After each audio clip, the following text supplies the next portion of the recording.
সম্পর্কের প্যাচ, romantic plus action, পর্ব 50, লিখেছেন আয়াতুল মুনতাহা মিম। ঢাকা গুলশান। জাহাঙ্গীর সাহেব দাঁড়িয়ে আছেন এক বহুতল ভবনের সামনে। বাড়িটি পরিচিত, অথচ এখন যেন অপরিচিত লাগে। তিনি ধীর পায়ে লিফট পর্যন্ত যান, বোতামে চাপ দেন 9 তালা। দরজা খোলে, তিনি বেরিয়ে পড়েন, এগিয়ে যান ফ্ল্যাট A4 এর দিকে। এক মুহূর্ত থেমে নিঃশ্বাস নিয়ে কলিং বেল চাপ দিলেন। টিং ডং। কিছুক্ষণের মধ্যেই দরজা খুলে গেল। একজন মধ্যবয়সী নারী দাঁড়িয়ে আছেন, চোখে বিষাদের ছায়া, মুখে বিস্ময়ের রেখা। নীরব মুহূর্তটা যেন এক যুগের সমান। চোখে চোখ পড়ে, সময় থমকে যায়। নারীর চোখের কোণে হঠাৎই জমে ওঠে জল। স্মৃতির কুয়াশা পেরিয়ে ফিরে আসে পুরনো দিনগুলো। জাহাঙ্গীর সাহেব নিচু স্বরে বললেন, কেমন আছো আয়েশা? আয়েশা বেগম চোখ মুছে শান্ত কণ্ঠে জবাব দেন, তুমি যেমন করে চেয়েছিলে ঠিক তেমন ভাবেই আছি। জাহাঙ্গীর সাহেব মাথা নিচু করে ফেলেন, কিছু বলতে পারেন না। বুকের ভেতর ঢেউ খেলে যায় পুরনো অপরাধ বোধের। আয়েশা বেগম একটু থেমে বলেন, এখানে দাঁড়িয়ে থাকবে, ভেতরে আসবে না? অনেক বছর পর তো তোমার দেখতে পেলাম। জাহাঙ্গীর সাহেব চুপচাপ ভেতরে প্রবেশ করলেন। ঘরটা সাজানো গোছানো, নিঃশব্দ পরিবেশে যেন একটা অদৃশ্য ভার লুকিয়ে আছে। আয়েশা বেগম কাজের মেয়েটিকে ডেকে বললেন, 2 কাপ চা আর নাস্তা দেরু না? জাহাঙ্গীর সাহেব চারদিকে একবার চোখ বুলিয়ে নিলেন।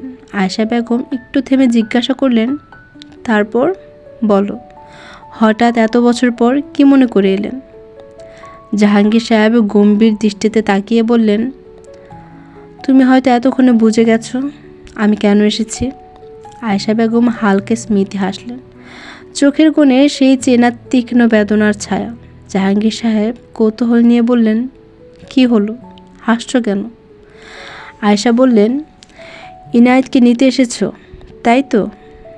জাহাঙ্গীর সাহেব মাথা ঝুঁকিয়ে বললেন, হ্যাঁ, অনেক বছর হয়ে গেল, এবার ওকে ফিরিয়ে নিতে হবে। এক মুহূর্ত স্তব্ধ নেমে আসে। আয়েশা বেগম ধীরে জিজ্ঞাসা করলেন, তোমার ছেলে কি সবটা জানে? সে কি জানে তার বাল্যকালে বিয়ে হয়েছিল? জাহাঙ্গীর সাহেব চোখ নামিয়ে বলেন,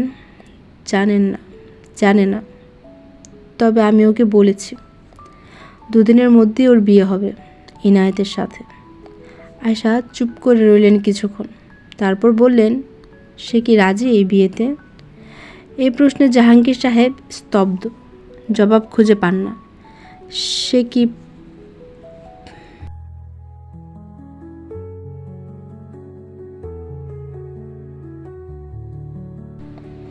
রাজি এই বিয়েতে?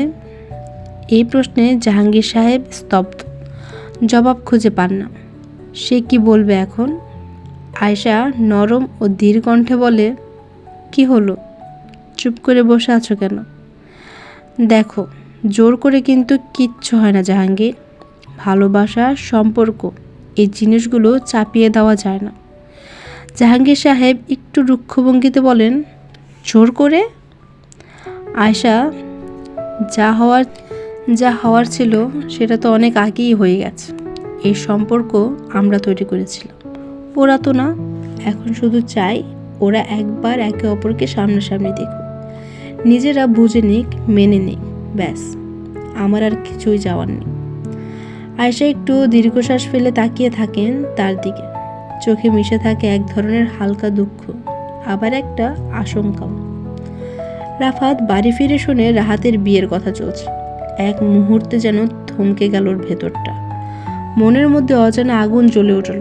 নিজের মনে মনে বিড়বিড় করলো, রাহাত এত সহজ অন্য কাউকে বিয়ে করে নেবে? অসম্ভব। ওর মন তো এখনো সেই মনের কাছেই পড়ে আছে। তাহলে হঠাৎই বিয়ে কিসের জন্য? ঠিক তখনই দরজাটা ধাক্কা দিয়ে রুদ্রিকা ঘরে ঢুকে পড়ে। চোখ মুখ থরথর করে করছে তার।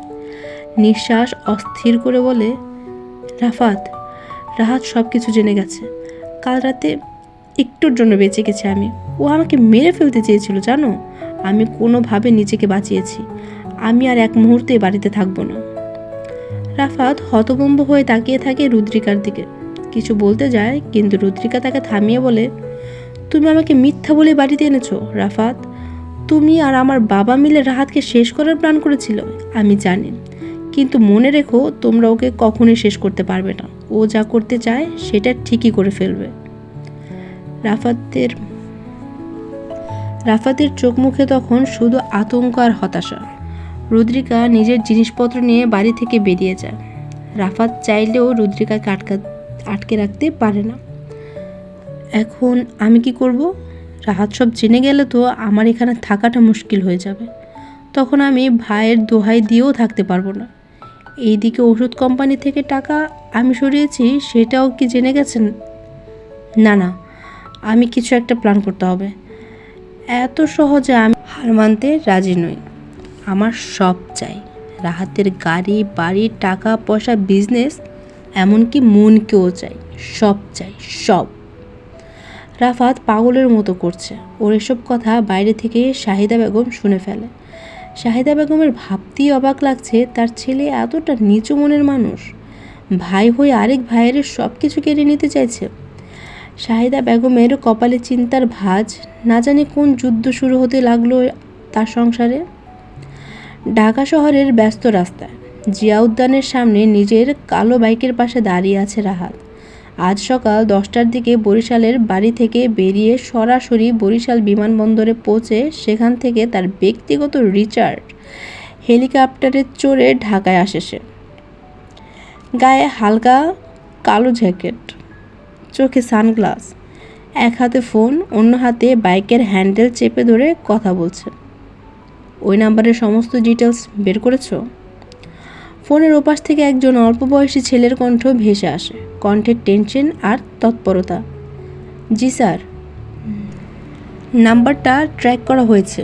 ইতিমধ্যে আমরা কিছু ভিডিও ফুটেজ ও অডিও রেকর্ড পেয়েছি ড্রোন দিয়ে, সেগুলো আপনাকে সেন্ড করছি। সাথে লোকেশন ট্রেসিংয়ের মাধ্যমে আমরা বাড়ির ঠিকানাও পেয়েছি। এখনই আপনাকে পাঠিয়ে দিচ্ছি, আপনি চেক করুন। রাহাত আর কিছু না বলে ঠান্ডা মুখে ফোনটা কেটে দেয়। হঠাৎই ঠিক সে মুহূর্তে একটা কালো রঙের প্রাইভেট কার বেপরোয়া গতিতে এসে রাহাতের বাইকের পেছনে ধাক্কা মারে। বাইকটা রাস্তার পাশে সঠিক জায়গায় পার্ক করা ছিল, তবুও সেই গতিতে ধাক্কা খেয়ে সামনের দিকে উল্টে পড়ে যায়। চারপাশের মানুষ হকচকিয়ে তাকিয়ে থাকে। রাহাত ঠান্ডা চোখে গাড়িটার দিকে তাকিয়ে আছে। গাড়িটা ধাক্কা মেরে যেন পালিয়ে যেতে চাইছে। ড্রাইভার বেপরোয়া গতিতে গাড়ি উল্টো ঘুরিয়ে নিয়েই গতি বাড়াতে যাচ্ছে। ঠিক তখনই রাহাত এক লাফে গিয়ে গাড়ির সামনে দাঁড়িয়ে পড়ে। তার চোখ দুটো তীক্ষ্ণ চাহনিতে ঘুরে বেড়ায় গাড়ির ভেতরটা।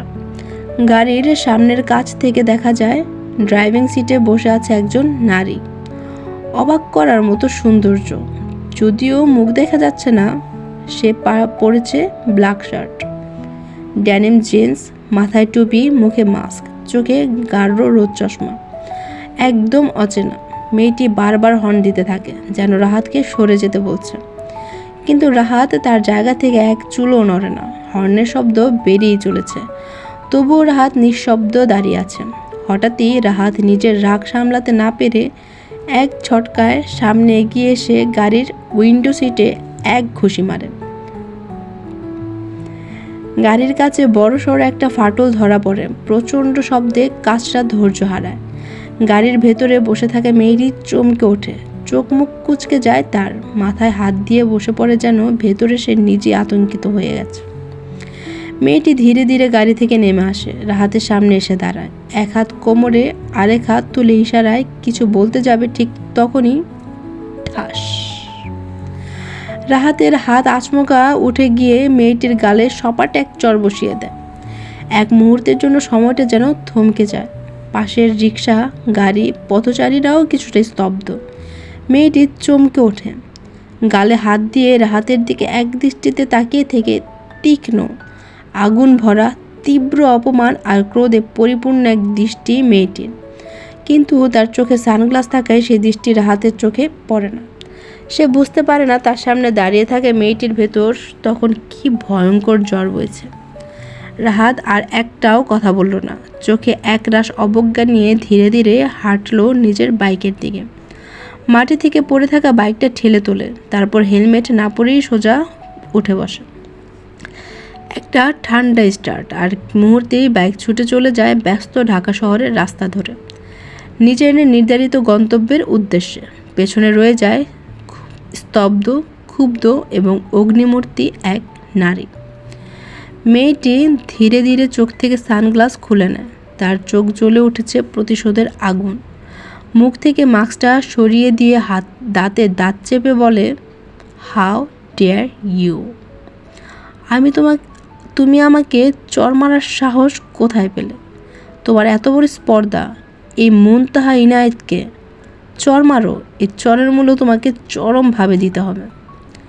মন চিন্তিত মন নিয়ে সিঁড়ি দিয়ে নিচে নামছিল, চোখে মুখে অস্থিরতা।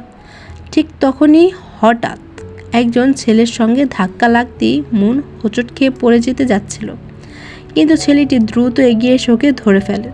মন রেগে গিয়ে হাত ছাড়িয়ে নিয়ে বলে, এই মিয়া, চোখে দেখেন না? কানা নাকি আপনি? ছেলেটি ঠান্ডা ভঙ্গিতে জবাব দিল, আমি কানা না মিস, বরং আপনি অন্যমনস্ক হয়ে হাঁটছিলেন। ধাক্কাটা আপনার পক্ষ থেকেই এসেছে, পড়ে যাচ্ছিলেন তাই ধরে ফেললাম। পড়ে গেলে যেতাম, আপনি ধরার কে? এসব ডং বন্ধ করেন, সরেন সামনে থেকে। ছেলেটির মুখে মাস্কটা খুলে এক দৃষ্টি নিয়ে তাকিয়ে আছে ওর দিকে। কুল ম্যাডাম, কুল। এত হাইপার হচ্ছেন কেন? হবু জামাইয়ের সাথে কেউ এমন রুডভাবে কথা বলে নাকি? মন কপাল কুঁচকে তাকিয়ে থাকে ছেলেটির দিকে। চোখের পলক এক মুহূর্তের জন্য থেমে যায়, যেন চেনা একটা মুখ ভেসে আসে ওর সামনে। মনের ভেতরে অদ্ভুত এক ভ্রম কাজ করছে, সব কিছু কেমন গুলিয়ে যাচ্ছে। মুখ থেকে নিজের অজান্তেই বেরিয়ে আসে, আপনি এখানে?